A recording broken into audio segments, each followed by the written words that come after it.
MVP week continues here at Locked On Women's Basketball. The great Jacqueline LeBlanc, beat reporter for the Connecticut Sun over at the Next, is here to talk about Alyssa Thomas's case, inside the numbers, and what her teammates and coaches have to say. Locked On Women's Basketball starts now.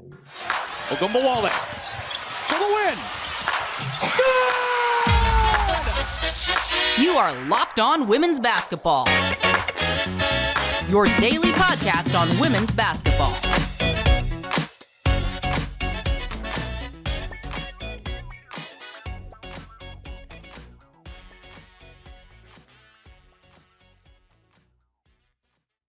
Well, hi there, everyone, and welcome to Locked On Women's Basketball. I'm your host, Howard Megdal. I want to thank you for making us your first listen every day here at Locked On Women's Basketball, where we had over 100,000 of you tuning in for our 6 days a week, unparalleled coverage of the past, present, and future of the game we all love.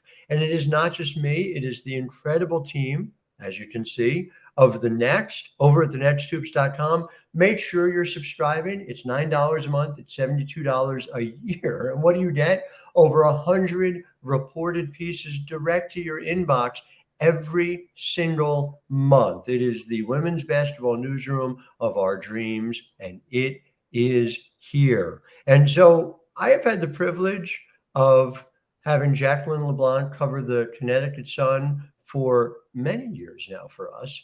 And as part of figuring out Alyssa Thomas's trajectory to one of the three players, again, just to refresh our listeners, yesterday's program, Jackie Powell talked about Breanna Stewart's case with the New York Liberty. Tomorrow, we're going to have Matthew Walter, our Las Vegas Aces reporter, talking about Asia Wilson.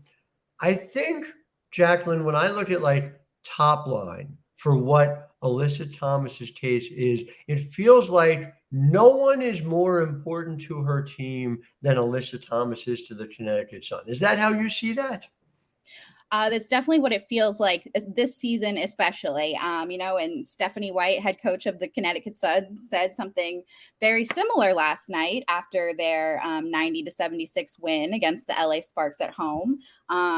Steph White basically summed up Alyssa Thomas's performance, which was another triple-double on the season. Basically that nobody does what she does. End of discussion. and that basically wraps it up. She's, the Sun are asking a lot of AT this season, and they definitely have had some hardships along the way. They've already had a new staff, a new team, a new makeup. The whole identity was new heading into the season. Dealt with losing Brianna Jones, who was a huge piece to the blueprint early this offseason. So AT has kind of had to adjust again. But just to recap, Alyssa Thomas is a 6'2" forward who is currently playing the 5 spot for the Connecticut Sun. She's averaging 37 minutes a game, and she's also their primary facilitator. It is, even just the minutes alone that we're talking about, you're talking about a player who is among the top 10 in minutes played per game in the history of the league. If you go back and look, the difference being the league has never had a season this long. So it's an absolutely unfathomable load that she's being asked to do simply by being in the game, but she's not just in the game. She is in the game, as you said, as not only a 5, but she's a 5 with an assist percentage of 37.8%. And just a fair warning to our listener, I'm sure you all know it. We're going to go real numbers heavy in segment 1. Segment 2, we're going to be talking more about what everyone had to say. I do think, and it's a worthwhile discussion to consider, right?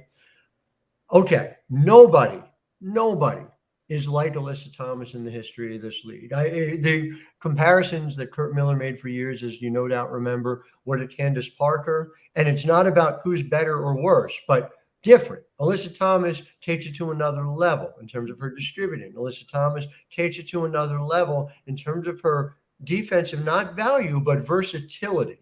And the thing that I keep going back to, I keep trying to figure out is the fact that she is like no one has ever been, the same thing as she is more valuable than everyone else is this year. So let's kind of try to isolate on it, right? Where are the areas in which Alyssa Thomas is better than Brianna Stewart and Asia Wilson? Right. So I think the big thing that stands out is, Alyssa's facilitation, which you mentioned Kurt Miller, which he was here last night when the LA Sparks were here. And like you said, Kurt has known for years that AT is a great facilitator.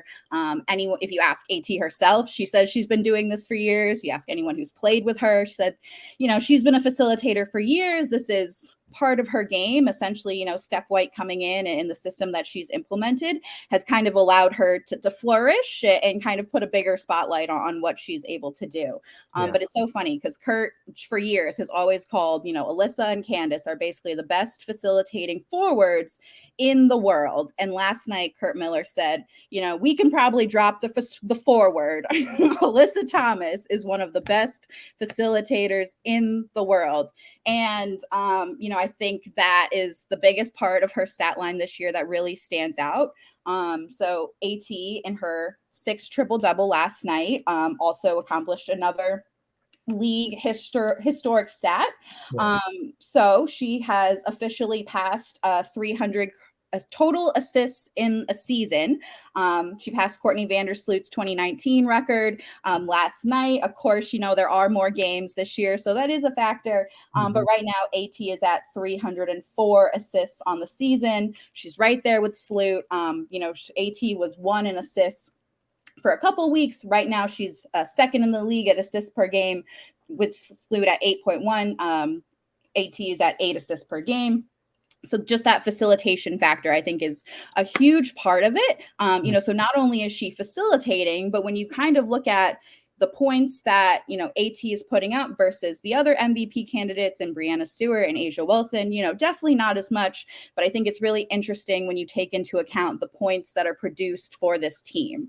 So I have a Google Doc up here. This will definitely be in my story, but just kind of looking at the numbers in comparing all the candidates and the points they have per game and then the points they assist on per game for their team. Right now, after their game last night, so through 38 games of the season for the Sun, AT is averaging 15.9 points per game for herself scoring.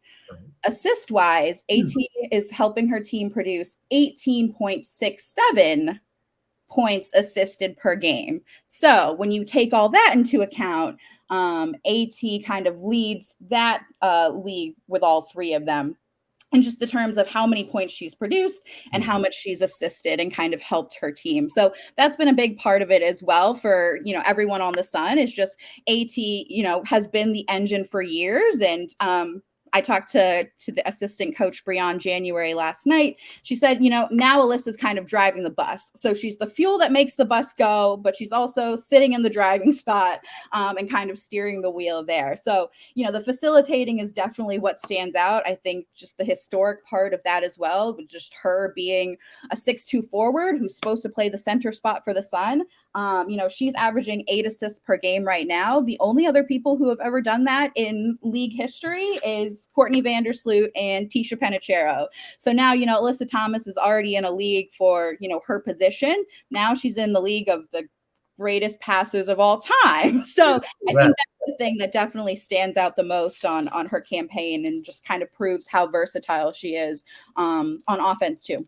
Of course, she does play a little defense as well. And it's a remarkable thing to consider that she's doing all of that offensively. And you and I have covered enough people to know that there are people who are critical to the offensive flow of their teams. And you say, all right, well, we're not necessarily expecting as much on the defensive end for that person. But of course, that's not the way Alyssa Thomas rolls. I do want to just say one other thing on the offensive end, and we'll get to break and we'll talk a little defense and we'll talk about what people had to say about it as well in segment 2. But just the fact that she's doing this without shooting the 3. The fact that she is this effective, that she's able to get to the rim whenever she needs to, the fact that she's able to find her teammates without any defender having to worry, gee, when AT is 15 feet out or beyond, is she going to pull up and shoot? She's probably not going to. She's certainly not going to if you're beyond the three-point arc. And so to be as productive as you describe, it absolutely boggles the mind. I want to get back to you with that on the other side when we get to segment 2. But first, I'm going to talk to you guys at home about the good people at FanDuel. And FanDuel has a couple of really good offers. The NFL is coming. I don't know if you've heard. It's, how do I describe the NFL? It's like the WNBA, but I don't know. There's less tackling, I would say, involved, and probably a little less excitement in New England. I know the Sun are around and they're in New England, but is there an NFL team in New England? Yes, they are in New England, but I stand corrected. Okay. You wouldn't know right now. So. No, I wouldn't have known. But okay, so apparently, they should call them the Patriots or something, right? That would be, I think, really appropriate for the area. So you can go and get ready with 2 new customer opportunities, right? One, if you are a new customer, you bet $5 on the New England Patriots. Is that right, Patriots? Yeah, I think so. Okay. You bet $5 on the New England Patriots, and you can get $200 in bonus bets guaranteed. Plus, all customers who bet $5 will get $100 off NFL Sunday Ticket from YouTube and YouTube TV. I don't know if you guys know, but joking aside, they've taken it, they've untethered it to DirecTV. Now you can get it from YouTube or YouTube TV. Doesn't matter what system you've got. It's a really cool opportunity for NFL fans. So visit FanDuel.com/lockedon. And that's FanDuel.com/LOCKEDON and kick off the NFL season with an offer you won't want to miss. FanDuel, the official betting partner of the NFL. Patriots, all right, I'll have to look them up. So when we think about the Connecticut Sun and Alyssa Thomas specifically, I went to Synergy because I was curious. It's so hard. You're a numbers person like I am, and trying to quantify defense is really hard. And you could go by things like steals and blocks, and you say, all right, Brianna Stewart's top 7 in the league in both steals and blocks, and she's 6'4", and it's a crazy number. But Synergy has a number that I really like. None of these are the be-all and end-all, but it's called points per possession. And you go to those who have allowed the fewest points per possession, minimum 100 possessions. There are 99 such players in the league this year. By the way, Grace Berger, number 1. That's pretty cool to see. Good job, Grace. And then you go beyond that and you get down. DeWanna Bonner is 2, having a stellar defensive season. But among the MVP candidates, Alyssa Thomas, after all we're talking about, is 14th. She's ahead of Stewie. She is ahead of Asia. She is atop those 3 who are vying for the MVP. And she's allowing those who she's defending to shoot 34.9% from the field because, oh my God, imagine being guarded by Alyssa Thomas and trying to get a shot up. I mean, do you feel like that number best characterizes who she is as a defender? How do you, especially as somebody, you're seeing her all the time in person, how do you characterize her level of greatness on the defensive end? Because it's clear. Yeah, I think, something that Steph White said to me last week when she was talking about just AT's MVP candidacy is, she made a comment that it's a shame that we're not even, to the DPOY conversation yet because, Alyssa should be in that basket too. Yeah. The word she used was kind of Alyssa's totality, the totality of her game, the totality of what she brings, what she does. Obviously she's really good at defense. She's really physical, really tough. She brings it all the time. She's literally their engine. She's not too shabby in steals. She hasn't been too bad there her entire career. Right now, she's averaging about 1.9 steals per game, and she's currently third behind Brittany Sykes and Jordan Canada, who are having ridiculous seasons in that regard. So AT does have that part of her game, but just it kind of also goes back to who is Alyssa Thomas defending every single night. It's the best person on the other team. And sometimes if they have multiple best players on the other team, you'll see AT on all of those players throughout the night. Steph made the point that says, a lot of guards can guard, maybe 1 through 3, 1 through 4, lots of forwards can take care of 3 through 5. Alyssa Thomas can guard 1 through 5 positions. She can do it on the ball. She can do it off the ball. Doesn't matter what's going on. Alyssa Thomas can defend straight up.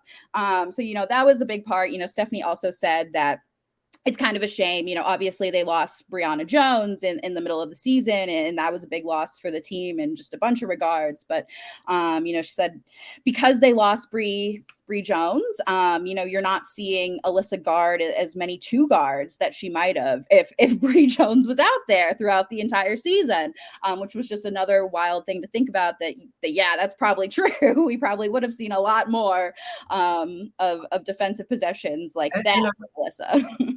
I do have to point out, and to me, this speaks to not only Alyssa Thomas's MVP case, but also, quite frankly, to Steph White's Coach of the Year case, which is very strong, and someone who I'm really considering at or near the top of my ballot for Coach of the Year, which is to say that Darius Taylor redid his roster this offseason around Bree Jones in a lot of ways. And to suddenly have to adjust on the fly, well, number one, that was a big deal for Steph White. But number two, almost just as much, it really changed what Alyssa Thomas was being asked to do, not just more, but different. And to be able to make that kind of adjustment in season for, there've been some injuries in Las Vegas, most notably Candace Parker, but Asia Wilson's essentially been asked to do what Asia Wilson was at the start of the year on. And the New York Liberty had a slow start from Jonquel Jones as she became more comfortable, but, Breanna Stewart being asked to be Breanna Stewart. Alyssa Thomas, she is just this chameleon in so many different ways. And we've obviously seen it through the years. We saw it the year that JJ missed time when she elected to sit out in 2020. For her ability to do this and her ability to come back, and I know she's tired of people saying it, but like to do it with torn labrums in both shoulders. And I'm sorry, I just to me, it's like no one was like, oh, let's not talk about that Helen Keller can't hear. Like that's still really impressive. And in the same way, we just got to point out that by the way, she is doing this with 2 torn labrums. So just we'll mention it, we'll put it there, we'll move on. And all of this would be impressive even if she had 0 torn labrums. But to me, the versatility, is that the end of the day? Like we say there's absolutely no one like her, but that's almost like an aesthetic judgment. Like I'm going to love watching Alyssa Thomas, like I'm going to love watching few players in the history of sports, because it's so interesting. It's so different. Her versatility, though, when we're trying to get to what makes her most valuable, that feels to me like that's where she really stands out. That's where the best case can be made for Alyssa Thomas. Yeah, I think so. So I'll touch on both of those points, but I just wanted to say, I think what's been really impressive about Alyssa's season this year in 40 games, the longest season ever in the W, is just how I feel like she's been able to kind of evolve and adjust and fit into whatever puzzle piece the Sun need her to be for that specific game, and she brings it with consistency for most of the season. She's a 5'2" forward who is grabbing more defensive rebounds than MVP DPOY 6'4" Asia Wilson, and I think that says a lot because Asia Wilson is obviously one of the best players in the league. And 6'2" Alyssa Thomas, can barely lift her arms above her head, which is really funny to me. So I think just the fact that, like I said, if you ask Alyssa herself, if you ask anyone who's played with her, anyone who knows her, she's been doing this her entire career. I'm sure Brenda Freese at Maryland would probably say the same thing about Alyssa when she was able to coach her in college. Kind of Alyssa's it seems like she's had the whole mindset, this whole time that she's been playing. And another thing that's really impressive to Stephanie White and her staff is just Alyssa's IQ and kind of the coach's lens that she brings to the game, and kind of the point guard lens that she brings to the game, and how she kind of implements both those mentalities in her facilitating forward role. So, AT's always been able to do this, but just how has she been able to kind of step up and evolve and kind of mold into whatever the team really needs her to be? And I feel like, we saw a little bit of that in 2020, saw a little bit of that last year when she was able to come back. And I think it's really on, display this season that she's able to really kind of mold into whatever the Sun really want her to be. Simply remarkable. We'll be back with final thoughts in just a moment on the Alyssa Thomas case.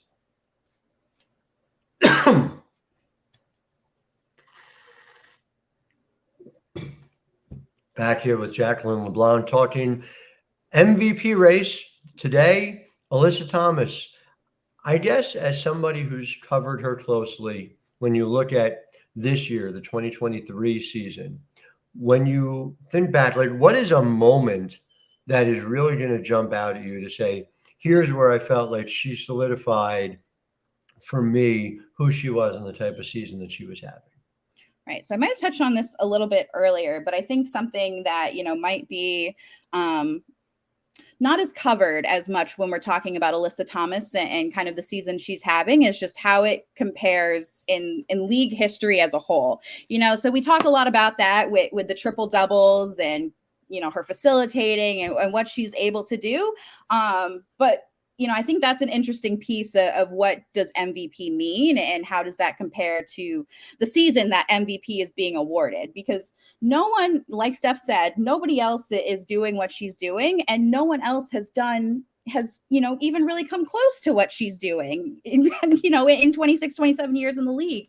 And I looked at a few stats of kind of trying to see who might have come close to averaging a triple double. So, what AT's currently averaging now with just 2 games left in the regular season is she's averaging 15.9 points. That's good for top 20 in the league right now. 9.9 rebounds a game is first in the league. 8 assists per game is second in the league. And then, of course, she's also doing pretty well with steals. So looking back to see who has kind of come close to that stat line, Candace Parker, in case you've heard of her, in 2015, Candace Parker played 16 games before she was unfortunately injured, but she was averaging about a little more than 19 points a game, 10 rebounds a game, 6 assists a game. Mm-hmm. Sabrina Ionescu also came close last season. She was averaging, I think, around 17 points a game. And then I think she also had at least 6 and 6. And then the third person who fits into that bucket is Alyssa Thomas from last year. So Alyssa Thomas, again, averaged a little more than 13 points a game, about 8 rebounds and 6 assists a game, I believe. So it's so funny when you look at some of these stats and kind of who has come close to achieving what AT has achieved this season. It's a few really, really good historical players and some other Alyssa Thomas seasons. Another, just going back to her stat line. Yeah. I just got to say, I think you nailed it. The ideal Alyssa Thomas comp is Alyssa Thomas. There you go. I do. But before we get into that, I do want to just briefly touch on, because I think this is important. And as somebody who's covered this team too, her legacy within Connecticut Sun history is really interesting to me as well. If you go by win shares in the entire history of the Connecticut Sun, she is currently 4th, but not for long. She is 1 win share behind Nikisha Sales. She is 1.3 behind Jonquel Jones, and she is 33.5 behind Taj McWilliams-Franklin. I would not put it past Taj to come back and add to her case, even we won't get into how old that would make her at this point. My point being, AT is a good bet to be that all-time leader in win shares by comfortably the middle of next year. But I also just, this is the number I love the most. And it goes back to the thing you were talking about. Lindsay Whalen has 964 assists as a member of the Connecticut Sun. Jasmine Thomas, 995. I mean, the two signature point guards in the history of this franchise. They're both below 1,000, and Alyssa Thomas is at 1,134 and counting. I mean, it just is astonishing to consider just not what kind of player she's been, but at what an elevated level she's been doing it. Mm-hmm. And I think she broke that record in July, so like 2 months ago, and has 200 assists or something like that. But it's just for between that and that she scored, I mean, forget the rest of it, 27 points on 14 shots in last night's game. I mean, she wasn't just doing it with sheer force of will. And efficiency is not one of the arguments you make for her over definitely Asia and certainly Brianna Stewart as well this year. But she seems to be somehow getting better as the year is going on, despite taking on, you could argue, the biggest load of anyone in the history of the WNBA, which I don't say lightly here in year 27, but it's really hard to argue with it. Well, we are out of time, but Jacqueline LeBlanc, make sure if you're not watching us on YouTube, I'll just tell you, follow her JACQDLEB on Twitter or wherever it is that you can follow her work. She does an incredible job. She'll have that story over at thenexthoops.com. And we will be back with you tomorrow talking to Matthew Walter, who is going to be telling you all you need to know about the Asia Wilson MVP case, which is a really good one as well. So until then, I am host Howard Megdal, thanking you for making Locked On Women's Basketball your source for women's basketball every day. I'll see you tomorrow. Have a wonderful Wednesday. Ogunbowale for the win. You are Locked On Women's Basketball, your daily podcast on women's basketball.